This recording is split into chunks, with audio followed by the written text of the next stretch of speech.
People like her always believe the lock is the only thing standing between them and someone else's life.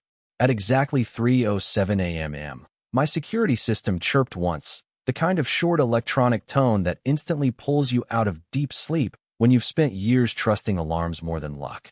Before I even opened my eyes, another sound rolled through the house. Bang! A heavy kick rattled my front door hard enough to send the picture frames along the hallway vibrating against the wall. Then came a woman's voice, sharp, entitled, and completely convinced the world belonged to her. "Open this door. HOA inspection," she shouted. Another kick echoed across the hardwood floor while the motion lights outside flooded the front porch with bright white light. I stayed perfectly still. Years working with police K-9 units had trained me to do one thing before anything else. Slow down. Listen. Gather information. Panic had never solved a problem, but patience had prevented plenty.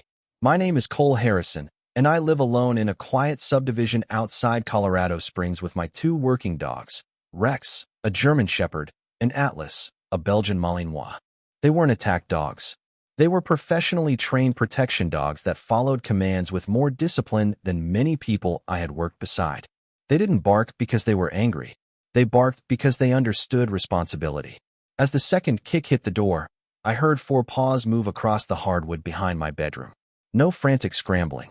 No wild excitement. Just controlled footsteps. Both dogs stopped exactly where they had been trained to stop whenever the security alarm activated. They waited. They always waited.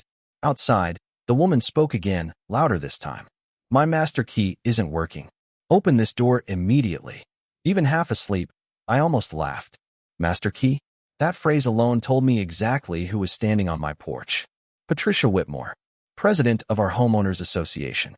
53 years old, always dressed like every grocery run was a red carpet event, always driving a spotless white Lexus SUV that somehow never seemed to collect dust. Around the neighborhood, she ruled through confidence more than authority.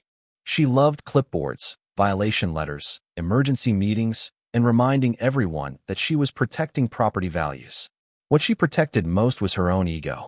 Over the previous 3 months, she'd mailed me warnings about my pickup truck, my security cameras, my fence, even the small brass plaque honoring my late father beside the front steps. Every complaint ended with the same sentence: "Failure to comply may require HOA inspection." I read every letter. I filed every envelope. Then I checked our governing documents myself. Nothing gave the HOA permission to enter private homes. Nothing even came close. That didn't seem to matter to Patricia. Rumors spread through the subdivision that she carried a master key capable of opening every house built by the original developer. Several neighbors believed her. Others admitted they opened their doors simply because arguing with her seemed exhausting. I never challenged her publicly. Instead, I upgraded every exterior lock, installed a commercial-grade access log on the smart deadbolt, expanded my camera coverage, and backed every recording to encrypted cloud storage. Documentation beats arguments every single time. Another loud thud interrupted my thoughts. "I know you're in there," Patricia yelled. Rex slowly walked into the hallway beside Atlas, both dogs silent now, ears forward, bodies relaxed, waiting only for direction. I picked up my phone, tapped the live camera feed, and watched Patricia standing under the porch light, holding a brass-colored key that clearly fit nothing on my front door. Beside her stood a private security guard, shifting uncomfortably from one foot to the other. He looked far less certain than she did. I pressed the emergency call button, calmly reported an attempted unlawful entry in progress, and kept watching the screen. Everything was being recorded. Every word. Every second. Every decision. Patricia thought the story started with a key that didn't work.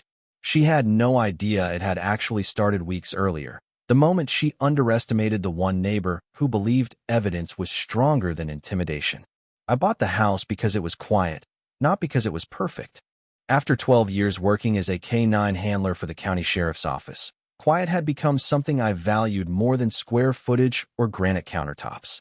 The place sat at the end of a short cul-de-sac outside Colorado Springs, backed against a line of old pine trees that kept the evenings cool even in July.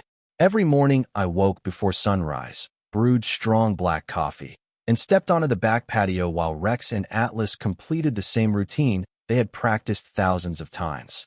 They checked the perimeter, returned on command, and settled beside me without needing to be told twice. Structure had shaped all three of us. Some people meditate. I trusted repetition. My father used to say that discipline is what carries you on the days when motivation stays home. He spent 30 years as a carpenter, and every board he cut was measured twice before the saw ever touched the wood. When he passed away, I inherited not only the house, but also his habit of documenting everything. Inside my office sat neat rows of labeled binders holding warranties, receipts, inspection reports, property surveys, insurance policies, and every single piece of correspondence I had received since moving into the neighborhood. Friends teased me about keeping records like a lawyer, but years of working investigations had taught me that memories fade while documents do not.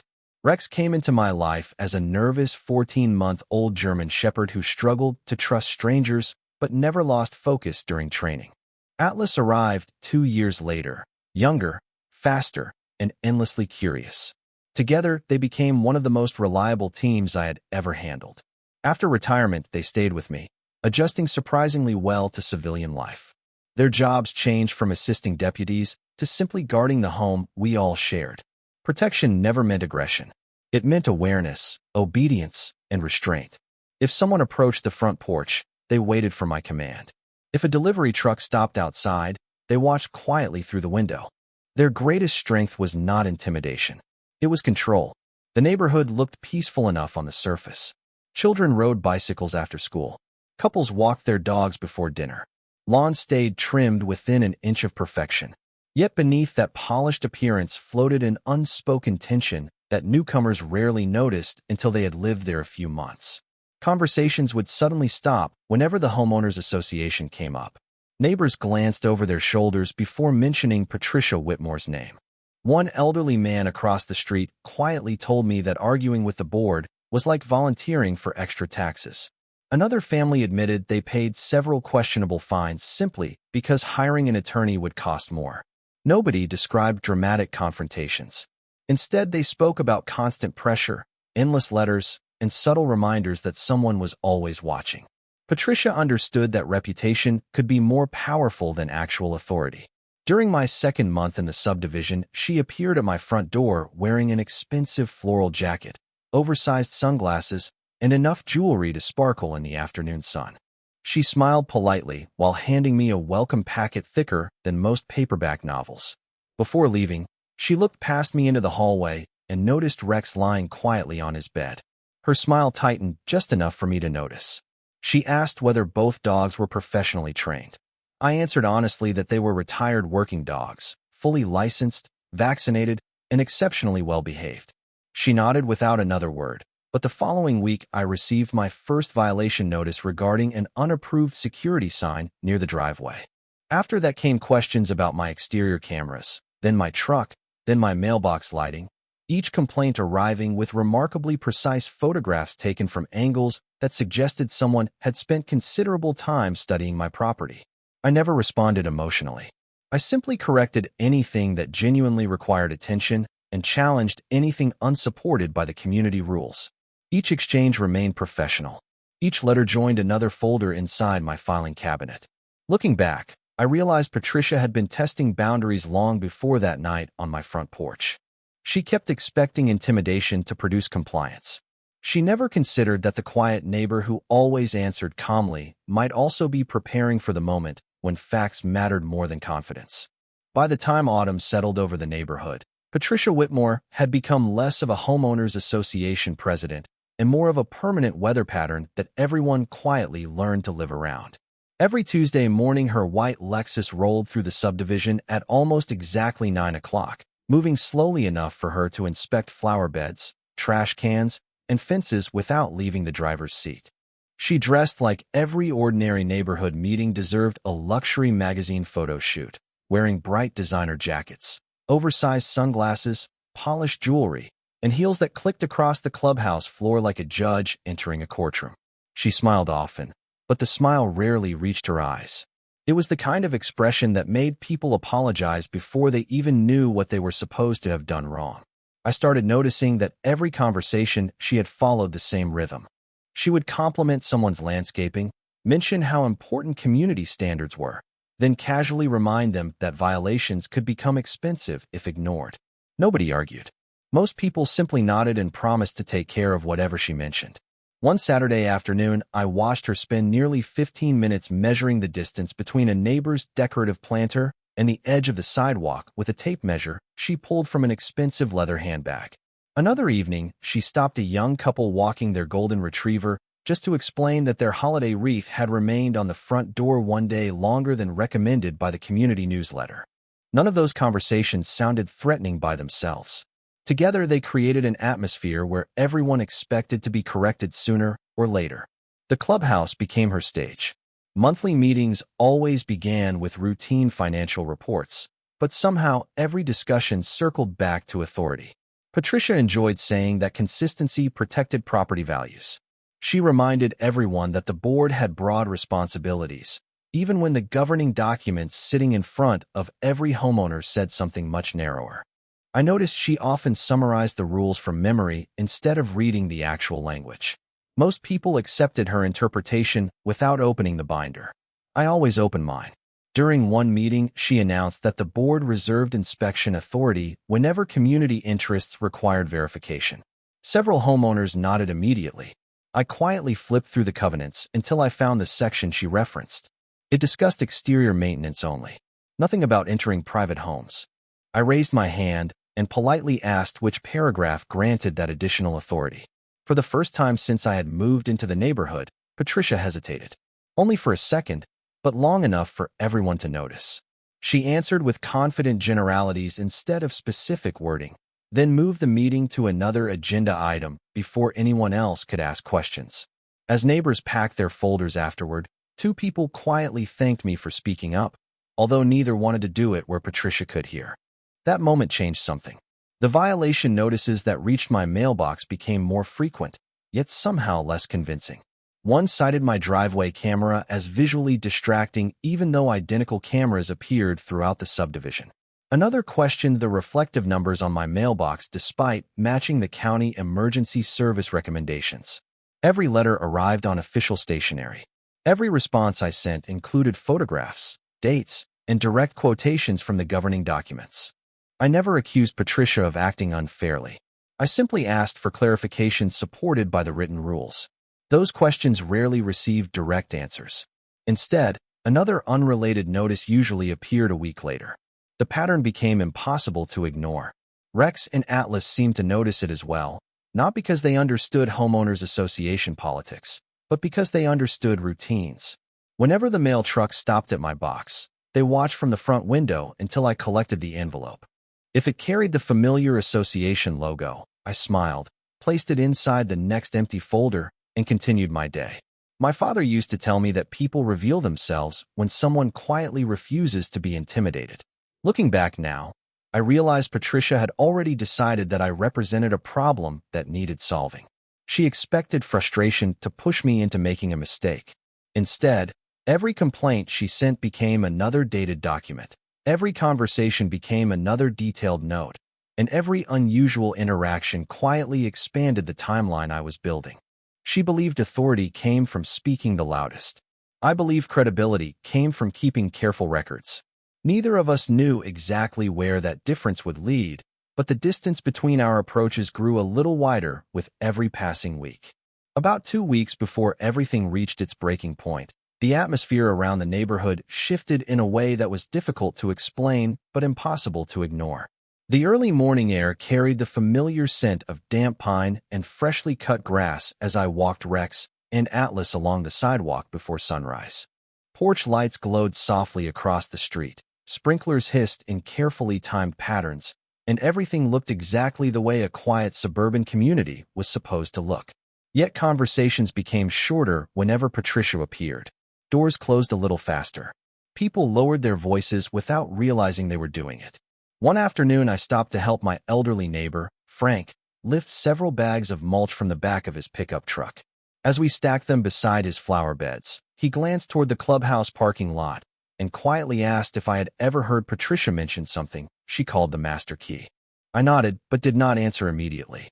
Frank explained that months earlier she had told his daughter that the association could enter homes whenever it considered an inspection necessary. His daughter had believed her and spent an entire weekend worrying that strangers might show up while she was at work. When Frank finally reviewed the governing documents himself, he found nothing supporting that claim. He shook his head with a tired smile and said, "Most people never read the paperwork. They just assume someone wearing a badge and carrying a clipboard knows the rules better than they do." That conversation stayed with me all evening. After dinner, I opened the association documents again, this time reading every page from beginning to end without skipping a single paragraph. I highlighted sections discussing maintenance responsibilities, architectural standards, emergency access, and board authority.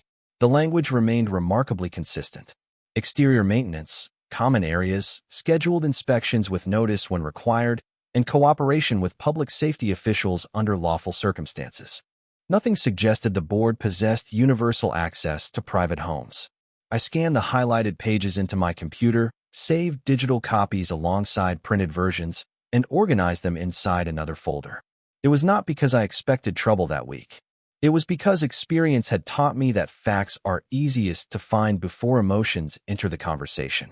The following Monday, I noticed Patricia walking slowly past my driveway while talking on her phone. She paused near my front gate just long enough to glance toward the security cameras mounted beneath the roofline. Her expression remained perfectly composed, but she looked almost disappointed when she realized every camera was plainly visible rather than hidden.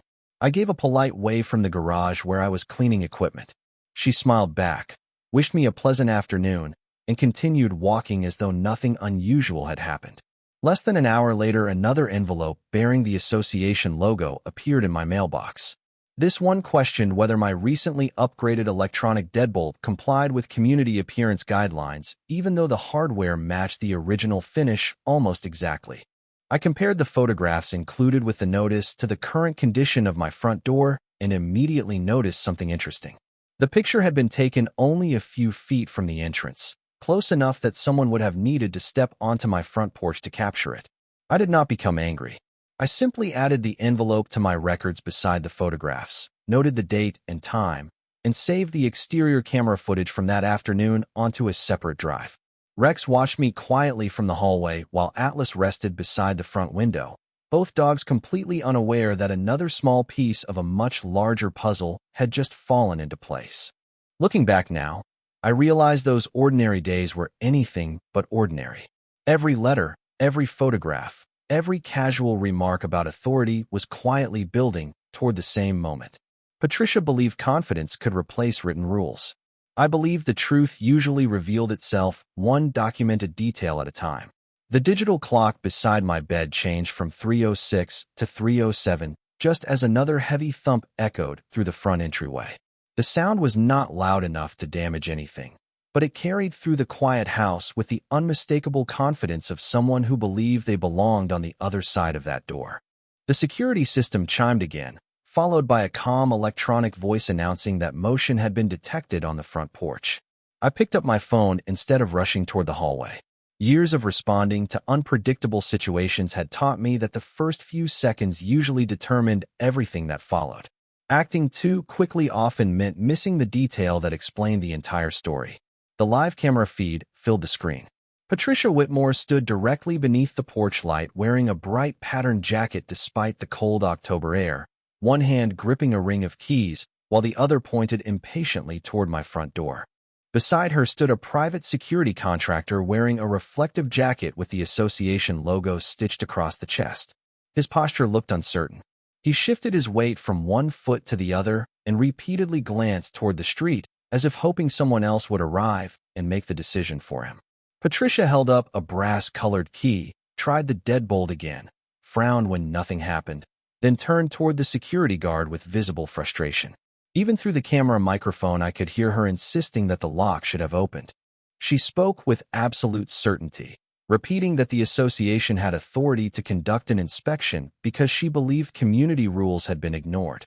The guard quietly replied that perhaps they should return during normal business hours, but Patricia dismissed the suggestion with a wave of her hand. Inside the house, Rex and Atlas quietly left their beds, and moved into the hallway exactly as they had practiced countless times. Neither dog barked. Neither rushed toward the entrance. They simply positioned themselves several feet behind the door, alert but perfectly composed, waiting for direction that never came. Their calmness helped slow my own breathing. I opened the security application and confirmed that every exterior camera was recording normally. The cloud backup icon remained active. The smart lock displayed a complete access history with each unsuccessful attempt listed to the second. Without taking my eyes off the screen, I called emergency dispatch through the non-emergency line that automatically redirected because the system had already detected an attempted unauthorized entry. I spoke quietly, gave my address, identified myself, and explained exactly what I observed without exaggeration or speculation. The dispatcher thanked me, confirmed that officers were being sent to check the situation, and advised me to remain inside while continuing to monitor events. I agreed immediately.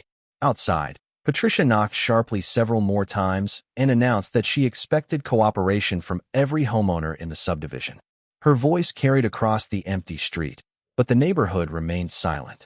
Porch lights stayed dark. Curtains never moved.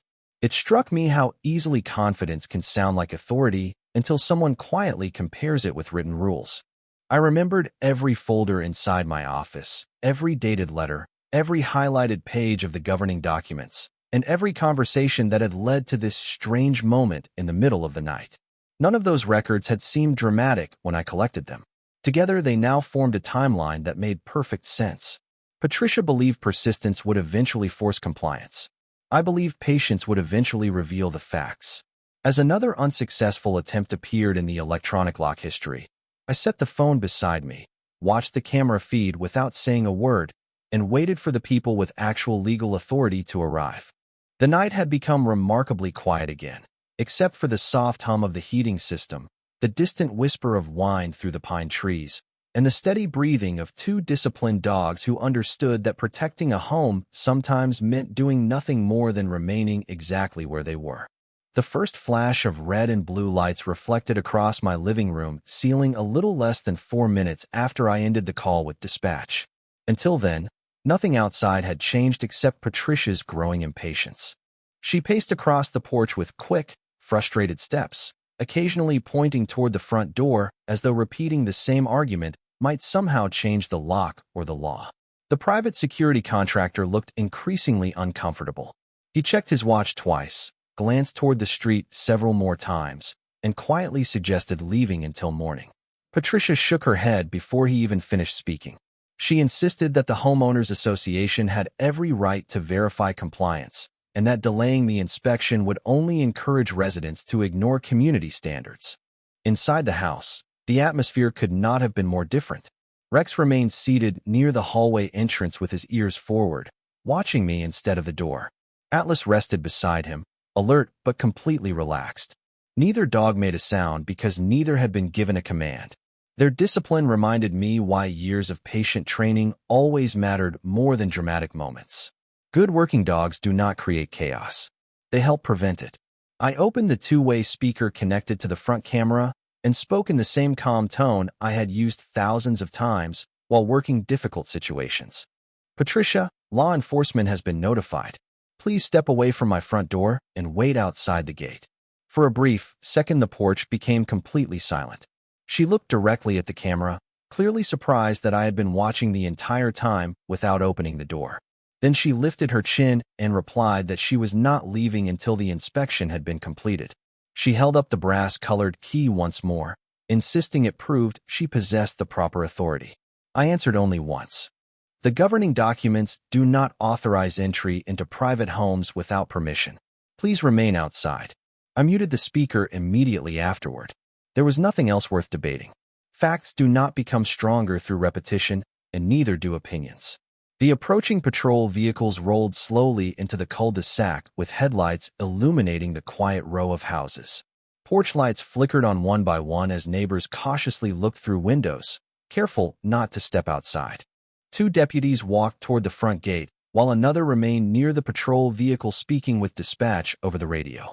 Through the camera feed, I watched one deputy greet Patricia politely before asking everyone to explain why they were standing on private property in the middle of the night. Patricia immediately launched into a confident explanation about emergency inspection authority, neighborhood compliance, and the homeowners association master key. She spoke quickly, gesturing toward the front door several times while the deputy listened without interrupting. When she finished, he asked a simple question. Can you show me the written provision that authorizes entry into an occupied private residence without the owner's consent? Patricia hesitated. She searched through several papers inside a leather folder, but never produced the section she claimed existed. The security contractor quietly admitted that he had only accompanied her because she assured him the visit had already been approved. His tone remained respectful, but it was obvious he had expected something entirely different. I unlocked the front door only after one of the deputies identified himself and asked if I was comfortable speaking with them. Rex and Atlas remained exactly where they were, sitting calmly several feet behind me. The deputy noticed them immediately and smiled. Beautiful dogs, he said. Very well trained. I thanked him and confirmed they would stay where they were. They never moved. I briefly explained the sequence of events, showed the live camera recordings, the smart lock access log displaying every unsuccessful attempt, and the cloud timestamps that matched the dispatch call. The deputy reviewed the information carefully before nodding. Every piece fit together without exaggeration because it had all been recorded exactly as it happened. Standing there in the cool night air, I realized the most important thing protecting my home had never been the cameras, the electronic lock, or even two exceptionally disciplined dogs. It was the decision to stay calm long enough for the truth to document itself. The deputies remained professional from beginning to end, and that calm approach changed the entire direction of the night. Instead of accepting anyone's assumptions, they asked for documents, timelines, and verifiable facts. Patricia continued insisting that the homeowners association possessed inspection authority beyond what ordinary residents understood, but every answer she offered seemed to rely on confidence rather than written policy. One deputy politely asked whether the board maintained an official handbook describing the so-called master key program. Patricia paused, opened the leather folder she had carried onto my porch, and flipped through several neatly organized pages before quietly admitting she did not have that information with her. The security contractor looked genuinely surprised. He explained that he had accepted the assignment because he believed the visit had already been reviewed by the association's legal counsel. Hearing that, the deputy simply asked whether he had personally seen any written authorization. The man answered honestly. He had not. While the conversation continued outside, I retrieved the binder containing every homeowners association document I had received since moving into the neighborhood. Years of habit made it easy to locate exactly what I needed. Every letter was filed by date. Every response included copies of my correspondence, delivery confirmations, and photographs whenever necessary. I handed the binder to the deputy along with the printed copy of the governing documents that I had highlighted only days earlier. He compared the language Patricia referenced against the actual text line by line. The silence that followed lasted much longer than any argument could have. Eventually, he looked up and calmly said that nothing he had reviewed appeared to authorize entry into an occupied private residence without the homeowner's consent. Patricia immediately responded that previous boards had always interpreted the rules differently. The deputy nodded respectfully and replied that interpretations did not replace written authority. That single sentence seemed to drain the certainty from the entire discussion. By then, several porch lights along the street had turned on. Nobody gathered outside or created a scene, but silhouettes stood quietly behind curtains watching everything unfold. The neighborhood that had spent months whispering about authority was now watching authority measured against actual documents instead of rumors. Before leaving, one deputy asked whether I would be willing to email copies of the camera recordings, the electronic lock access log, and the correspondence timeline, so they could attach them to their incident report. I agreed immediately because every file had already been organized into labeled digital folders. The timestamps from the cameras matched the smart lock records exactly. The dispatch call log matched both. Every piece fit together naturally because none of it had been created after the fact. It simply existed because I believed in keeping records long before I ever imagined needing them. As the patrol vehicles prepared to leave, the senior deputy encouraged everyone to resolve future homeowners association disagreements through scheduled meetings and documented communication instead of late-night confrontations. Patricia quietly gathered her papers without another speech. The security contractor apologized to me for the misunderstanding before walking back toward his vehicle. I thanked him for being honest with the deputies because honesty had helped clarify what really happened. After the street finally became quiet again, I closed the front door and looked down at Rex and Atlas. Both dogs stretched, wagged their tails once, and returned to their beds as though the entire night had simply been another training exercise. The house settled into silence again, broken only by the gentle hum of the heating system and the wind brushing through the pine trees outside. I stood in the hallway for a moment thinking about how differently the evening might have unfolded if I had responded with anger instead of patience. The cameras had not won the night by themselves. The electronic lock had not solved the problem alone.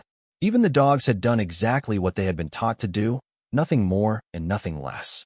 What truly made the difference was that every assumption had eventually been tested against evidence.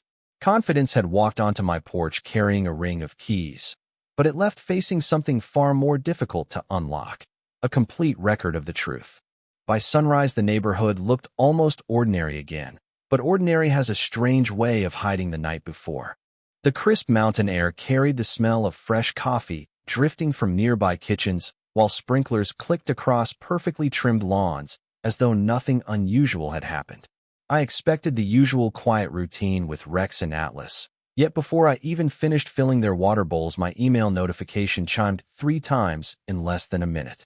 The first message came from the responding deputy confirming that he had received the camera recordings, the smart lock activity report, and the copies of the governing documents I had uploaded before dawn. The second came from the Homeowners Association Management Company requesting copies of the same information because several board members had learned about the overnight incident and wanted to understand exactly what had occurred. The third message surprised me the most. It came from one of my neighbors, a retired accountant named Linda, who lived 2 houses away. She thanked me for remaining calm and admitted that she and her husband had been told for years that the association possessed a special key allowing inspections whenever the board considered them necessary. She wrote that they had always doubted the claim, but never felt comfortable asking questions. By lunchtime, 2 more neighbors reached out with similar stories. None described dramatic confrontations. Instead, they recalled quiet conversations, confident statements, and subtle pressure that made challenging those claims feel unnecessary. Every message followed the same pattern. People had trusted confidence because nobody had compared it with the actual documents. Later that afternoon, the management company scheduled a special board meeting for the following week and asked every board member to review the governing documents beforehand. They also requested that all future compliance visits follow clearly documented procedures with advance notice whenever required. Reading that email, I realized something important. Nobody needed raised voices or public humiliation to correct the situation. They simply needed accurate information presented in an organized way. When the meeting finally arrived, the clubhouse felt different from every previous gathering I had attended. The room remained full, yet instead of whispered conversations, there were open questions. Printed copies of the governing documents rested on nearly every table. The property manager, who normally spoke very little, began by reviewing the sections concerning inspections, homeowner privacy, and board responsibilities 1 paragraph at a time. Whenever uncertainty appeared, everyone read directly from the written language instead of relying on memory. Patricia sat quietly near the front of the room. For the first time since I had moved into the neighborhood, she listened more than she spoke. When discussion turned toward the so-called master key, the property manager explained that the association maintained keys only for certain common facilities such as the clubhouse maintenance rooms and equipment storage areas. No system existed for unlocking privately owned homes because such authority had never been granted in the governing documents. The explanation lasted less than 5 minutes, yet it dissolved months of rumors almost immediately.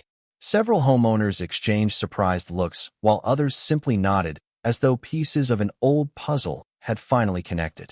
Before the meeting ended, the board voted to review its communication procedures, update resident information packets, and provide direct references to the governing documents whenever notices were issued. It was a practical decision rather than a dramatic one, but practical solutions often last longer than emotional victories. As people gathered their folders and prepared to leave, Linda stopped beside my chair and smiled. She told me that seeing actual documents discussed openly had given many residents the confidence to read the rules for themselves instead of relying on assumptions. Walking home beneath the orange glow of the evening sky, I could hear dry leaves skittering across the sidewalk while Rex and Atlas paced calmly beside me. They had no idea that anything significant had changed. To them, it was simply another quiet walk through familiar streets. To me, it felt like the neighborhood had finally begun replacing rumor with facts, and once that happens, it becomes remarkably difficult for confusion to find another place to hide. Several weeks passed before the neighborhood truly settled back into its familiar rhythm, but when it did, the silence felt different. It was no longer the uneasy quiet that comes from people avoiding difficult conversations.